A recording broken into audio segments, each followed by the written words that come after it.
মানুষটা কেমন করে এত আপন হয়ে গেল?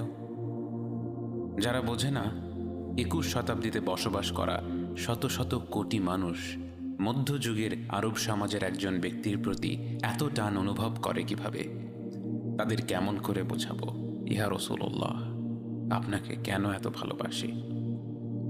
আপনার স্মরণে আজ শত কোটি অন্তর ভালোবাসায় ভরে ওঠে। প্রতিটি মুহূর্তে পৃথিবীর কোনো না কোনো অঞ্চলে উচ্চারিত হয় আপনার প্রশংসা, অথচ আপনি যখন পৃথিবীর বুকে আলোকরশ্মি ছড়িয়ে ভূমিষ্ঠ হলেন, তখন আপাত দৃষ্টিতে আপনি ছিলেন অনেকটাই নিঃসঙ্গ, অসহায়। জন্মের আগেই বাবা আব্দুল্লাহ ফিরে গেলেন আল্লাহর কাছে।